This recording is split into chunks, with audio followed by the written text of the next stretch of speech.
할렐루야, 예수님과 행복한 동행으로 여러분들을 초청합니다.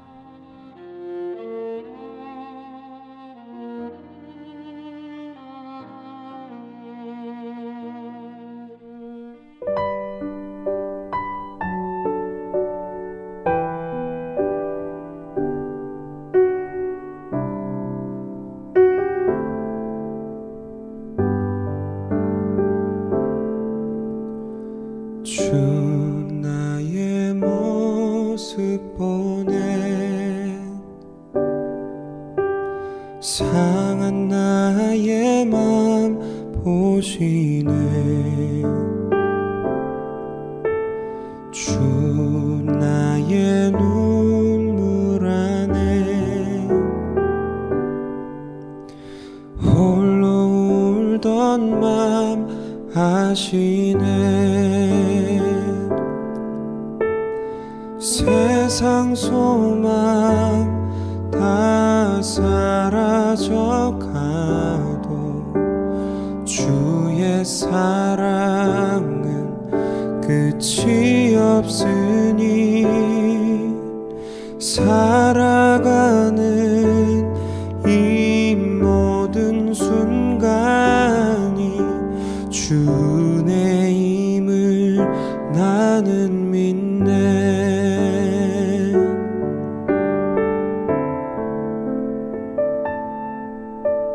주 사랑 내게 있네 그 사랑이 날 채우네 주 은혜 내게 있네 그 은혜로 날 세우네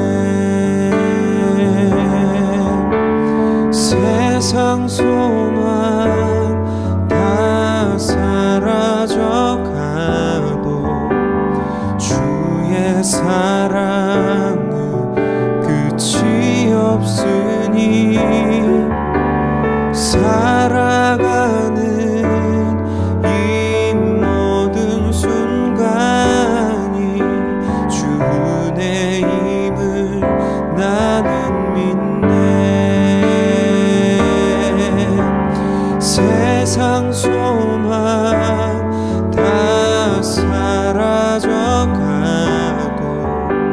주의 사랑은 끝이 없으니 살아가는 이 모든 순간이 주의 힘을 나는 믿네 살아가는 이 모든 순간이 주의 힘을 나는 믿네 주의 힘을 나는 믿네 주의 힘을 나는 믿네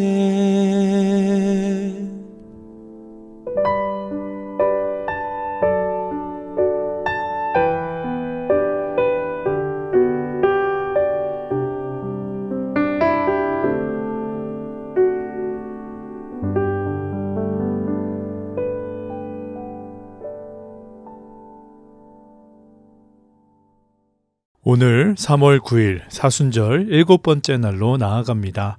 오늘은 회개와 죄의 고백이라는 주제로 함께 말씀 묵상하기 원합니다. 오늘 우리에게 주시는 하나님의 말씀은 누가복음 18장 13절입니다. 세리는 멀리 서서 감히 눈을 들어 하늘을 쳐다보지도 못하고 다만 가슴을 치며 이르되 하나님이여 불쌍히 여기소서 나는 죄인이로소이다 하였느니라. 회개에 대한 말씀은 쉽지 않은 주제입니다. 누가 여러분에게 와서 당신은 죄인입니다. 하나님께 회개하십시오. 이렇게 말했다고 생각해 봅시다.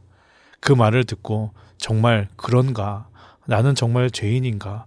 그렇게 순수하게 하나님 앞에 나아가 회개하는 사람 거의 없을 것입니다. 대부분은 저분이 오늘 왜 저러시지? 내가 뭐 실수했나? 나에게 왜 그러시지? 그런 생각을 할 것입니다. 회개가 우리 가운데 일어나지 않는 몇 가지 이유를 생각해 봅니다. 회개의 기본 개념은 스스로가 죄인임을 인정하고 그 죄의 길에서 돌이키는 것입니다. 일단 거기서 먼저 걸리지 않습니까? 내가 죄인인가? 내가 뭘 그렇게 잘못 살았나? 나 정도면 괜찮지 않나? 주변에 보면 정말 부정하고 정직하지 않은 사람 많은데 나 정도면 깨끗한 것이 아닌가? 스스로 죄인이라는 것을 인정하는 게 쉽지 않은 것입니다.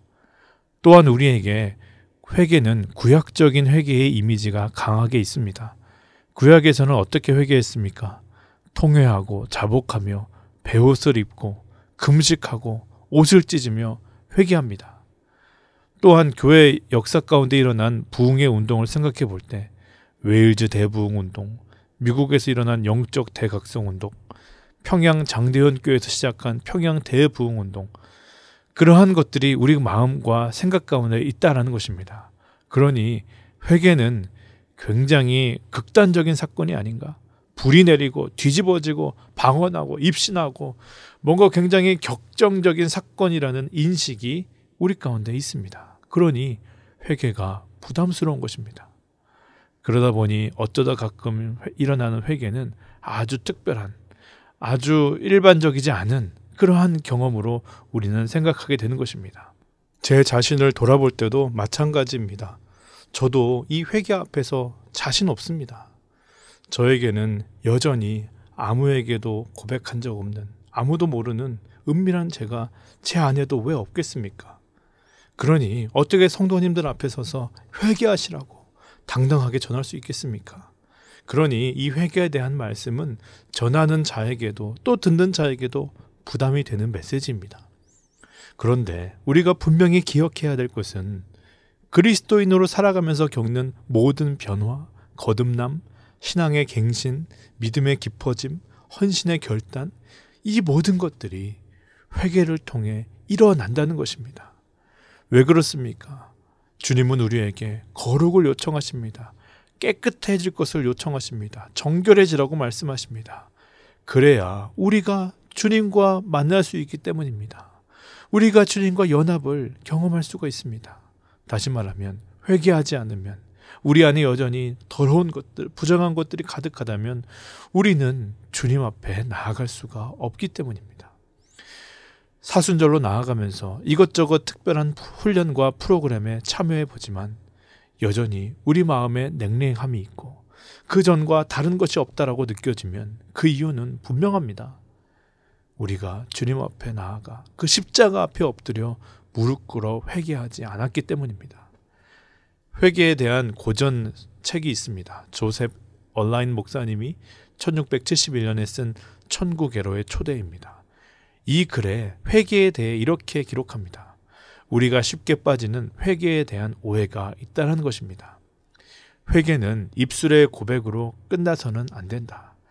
회개는 세례와 같은 성례전으로 보장되는 것이 아니다.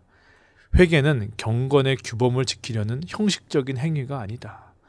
회개는 교육으로, 법으로, 훈육으로 주입하거나 강요하여 일어나지 않는다. 회개는 순간적인 가책이나 부분적인 변화가 아니다. 물론 이 내용을 모르는 것이 아닙니다.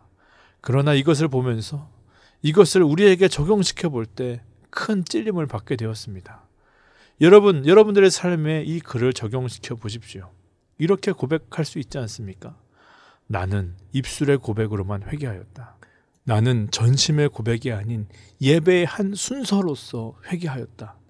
나는 회개의 증거로 경건의 규범을 지키려는 형식적인 행위를 하였다. 나는 목회자의 주입과 강요로 억지로 회개하였다. 나의 회개는 순간적인 가책이나 부분적인 변화일 때가 많았다. 여러분 어떠십니까? 오늘 묵상집에서 교회에 대해 말하며 교회는 서로 죄를 회개하는 고백 공동체가 돼야 된다, 이렇게 말합니다. 정말 그렇습니다. 교회에서 많은 소리가 들립니다. 웃음소리도 있습니다. 찬양 소리도 있습니다. 기도하는 소리도 있습니다. 때로는 걱정하며 한숨 쉬는 위로의 소리도 있습니다.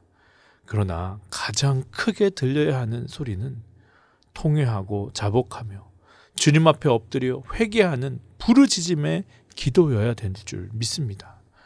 예수님께서 회개하지 않는 도시들을 향해 책망하신 말씀이 떠올랐습니다.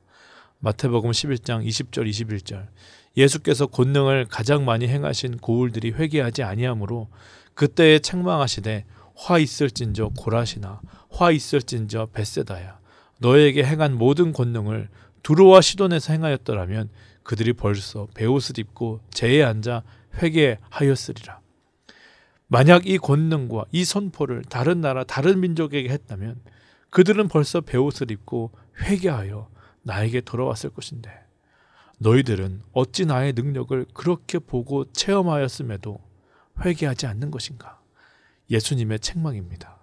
이 고라신 대신에 이 벳세다 대신에 우리들의 이름이 이 교회 이름이 들어가지 않는다고 자신할 수 있습니까? 오늘날 교회에서 하나님의 능력이 사라지는 것은 교회가 회개의 능력을 잃었기 때문이다. 이 묵상집의 구절이 정말 아프게 다가왔습니다. 자녀를 키우다 보면 자녀들이 실수하는 것을 봅니다. 다른 누군가를 다치게 할 수 있습니다. 거짓말도 합니다. 버릇없이 굴고 다른 사람의 것 훔치기도 합니다. 그런 것을 볼 때 참 가슴이 아픕니다. 그런데 그것보다 더 가슴 아픈 것은 자녀가 그것을 잘못된 것이라고 인정하지 않는 것입니다. 잘못했다고, 미안하다고, 이렇게 큰일인 줄 몰랐다고, 실수했다고, 다시는 안 그러겠다고 그러면 용서하고 넘어갈 수 있는 문제입니다. 그런데 끝까지 나는 잘못하지 않았다고, 오히려 상대방이 잘못한 것이지 나에게는 잘못 없다고 그렇게 우기며 주장할 때 아이고 이 아이를 어쩌면 좋나, 부모의 마음은 무너지는 것입니다. 하나님께서 우리를 보실 때도 마찬가지 아니겠습니까? 죄 짓지 않는 사람 아무도 없습니다. 상처 주지 않는 사람도 아무도 없습니다. 다 실수하고 넘어집니다. 주님도 다 아십니다. 그러기에 주님께서 정말 우리에게 원하시는 것은 조금도 죄 짓지 말고 정말 거룩하고 성결하게 깨끗하게 살아라. 그것이 아니라 너희가 만일 죄를 지었다면 돌이키고 회개하라는 것. 정말 주님께서 우리에게 원하는 고백은 주님 저 좀 보십시오. 저는 죄 지은 적 없습니다. 깨끗합니다. 정의롭습니다. 다른 사람을 해한 적도 없고 시기한 적도 없습니다. 손에 끼친 적도 없습니다. 저에게 축복을 내려주십시오. 이것이 아닙니다. 이러한 고백은 주님 앞에 가증스러운 고백이죠. 의인은 없나니 하나도 없으며 주님 말씀하십니다. 주님은 그렇다면 어떠한 고백을 듣기 원하실까요? 주님, 제가 죄인입니다. 제가 죄인 중에 괴수입니다. 이 공고한 자를 불쌍히 여겨 주시옵소서. 주님의 은혜와 자비로 주여 우리의 삶을 덮어 주시옵소서. 요한일서 1장 9절. 만일 우리가 우리 죄를 자백하면 그는 미쁘시고 의로우사 우리 죄를 사하시며 우리를 모든 불의에서 깨끗하게 하실 것이요. 여러분 그것 아시지요? 자녀와 관계가 좋지 않을 때 자녀가 마음을 열고 엄마, 아빠 미안해요. 제가 잘못했어요. 다시는 안 그럴게요. 용서해 주세요. 엄마, 아빠 사랑해요. 이렇게 고백하면요. 그 관계가 그 이전으로 회복되는 것이 아니더군요. 전으로 회복될 뿐 아니라 더 좋아집니다. 더 친밀해집니다. 그 갈등의 경험이 그 관계를 더 깊이 하는 계기가 되는 것입니다. 그러므로 그리스도인의 회개는 죄에서 돌이키는 것 이상의 의미가 있는 것이죠. 오늘도 우리는 실수하고 오늘도 우리는 넘어지지만 주님 앞에 나아가 우리의 죄를 자백할 때 우리를 일으키시며 새롭게 하시는 미쁘시고 의로우신 주님의 사랑과 자비를 우리는 경험할 수 있는 것입니다. 그리고 그 주님께 더욱더 친밀하고 깊은 관계로 나아갈 수 있는 것입니다. 예수님은 우리에게 말씀합니다. 누가복음 5장 32절. 내가 의인을 부르러 온 것이 아니요 죄인을 불러 회개시키러 왔노라. 여러분, 회개하십시오. 죄의 길에서 돌이키십시오. 마음속에 은밀하게 짓는 죄들, 반복하여 짓는 중독의 죄들, 익숙해져서 이제 그 죄가 죄인지도 모르겠는 모습들, 주님 앞에 회개하시길 바랍니다. 그래야 주님께서 우리 가운데 들어오실 수 있습니다. 그래야 정말 주님과 친밀한 관계로 나아갈 수 있습니다. 그래야 주님께서 우리에게 부어주시는 그 능력들을 우리가 받아 누릴 수 있는 것입니다. 간절히 바라고 기도를 드립니다. 회개에도 때가 있습니다. 회개도 기회가 있어야 합니다. 이 사순절이 바로 그러한 때임을 기억하시길 바랍니다. 오늘도 회개의 자리로 나오시는 저와 여러분 되시기를 간절히 소원합니다. 오늘 묵상집은 우리에게 이러한 질문을 던지고 있습니다. 당신의 삶에는 하나님의 능력이 나타나고 있습니까? 죄의 문제를 해결하기 위해서 다른 사람에게 고백한 적이 있습니까? 오늘 묵상할 때 이 질문들에 대해서 여러분들 대답해 보시길 바랍니다. 오늘 또한 함께 기도할 때 주님, 회개의 기회를 놓치지 않는 성도 되게 하여 주시옵소서. 우리 교회가 정결함의 능력을 회복하는 교회 되게 하여 주시옵소서. 이러한 기도를 주님께 올려드리기 원합니다. 오늘도 우리의 모든 것 아시는 주님 앞에 나아가서 주님께 더 가까이 나아가는 것, 그것을 막고 있는 은밀한 내밀한 죄들 주님 앞에 고백하고 그 죄에서 돌이키시는 저와 여러분 되시기를 간절히 소원합니다.